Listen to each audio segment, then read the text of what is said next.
कि अगर आप नहीं तो कौन, तो मैंने करण का नाम दिया। मेरे रिलेशनशिप को क्लैरिफिकेशन की ज़रूरत बिल्कुल भी नहीं थी, क्योंकि मुझे अपने रिलेशनशिप पे बहुत ज़्यादा भरोसा है।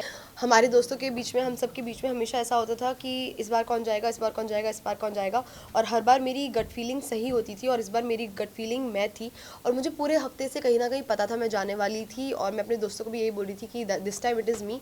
सो जैसे ही उन्होंने पूछा, मैंने अपना हाथ उठाया, because I knew I had that gut feeling. सबसे पहले तो जानना चाहेंगे कि इस वीक आपको ऐसा क्यों गट फीलिंग आया कि आप ही घर से बिगर होने वाले हो?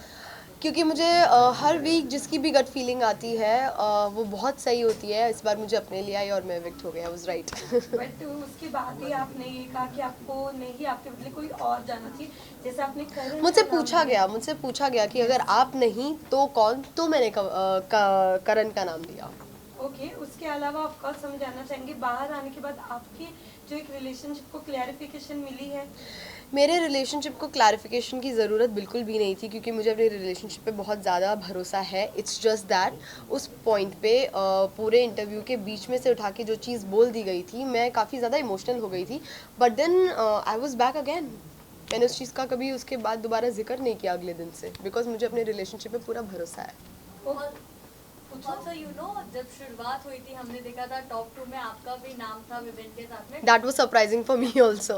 बट क्या लगता है क्या चीज़ ऐसी गलत चली गई जो वो बोलते ना चीज़ें रियलिटी में I don't know, I think ये सवाल हमें मेकर्स से पूछना चाहिए कि उनको ज़्यादा बेटर पता है, बिकॉज मुझे टॉप 2 की चीज़ भी नहीं पता थी, मुझे ये चीज़ भी नहीं पता है। लेकिन कहीं ना कहीं ऐसा लग रहा था कि आप खो गई थी ईशा और अविनाश के बीच में।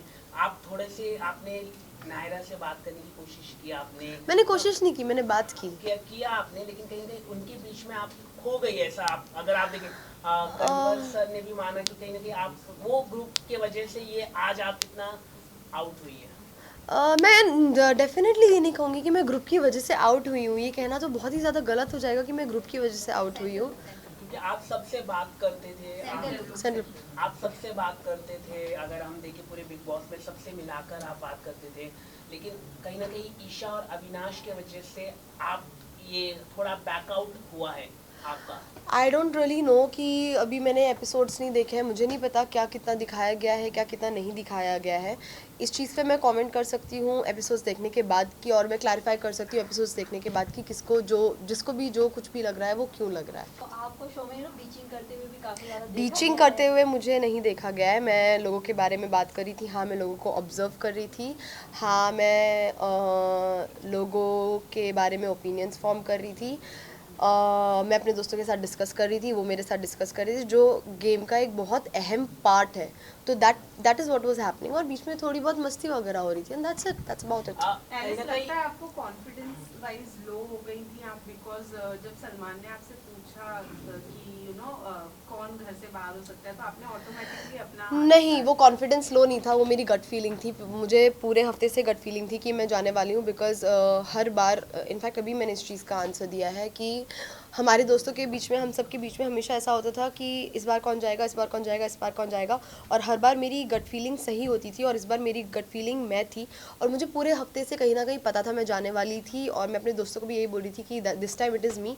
सो जैसे ही उन्होंने पूछा, मैंने अपना हाथ उठाया, because I knew I had that gut feeling, तो मैंने अपना हाथ उठा लिया। दैट वाज नॉट कॉन्फिडेंस लो। ईशा ने कहीं ना कहीं आपके बारे में भी कुछ बैक बिचिंग की थी अविनाश के साथ, कि जैसे कि आप लोगों से बात करने चाहती थी, तो कहीं ना कहीं उसको लेके भी वो सवाल उठाती थी कि ये अपने कई सारे गुड पॉइंट्स बनाने के लिए कर रहे हैं। उस पर आप क्या कहना चाहिए? देखिए, मैंने अभी तक एपिसोड देखा नहीं है, तो मैं इस चीज़ पे कमेंट नहीं कर सकती, पर मैं एक चीज़ ज़रूर कह सकती हूँ कि बैक बिचिंग उसको तो नहीं कहा जाएगा। ठीक है, एक दोस्त, हम 3 दोस्त हैं, अगर किसी को किसी के बारे में कुछ लग रहा है तो उसके पीछे से बाकी 2 लोगों ने बात की है, इसका मतलब बैक बिचिंग तो नहीं हो गया है कहीं भी। उसको जो लग रहा होगा उसने बोला होगा। वैसे बाहर आप लोगों की गैंग को चुगली गैंग ये नाम दिया गया है। Yes, I'm aware.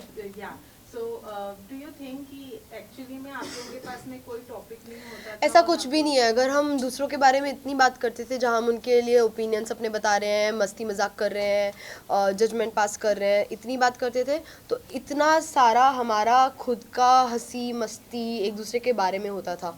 तो अब बिकॉज घर के अंदर एज सच कोई इतना स्ट्रॉन्ग ग्रुप नहीं है जिसको गैंग कहा जा रहा है, तो चुगली और गैंग को मिक्स करके चुगली गैंग बना दिया गया। बाकी I don't think it is चुगली।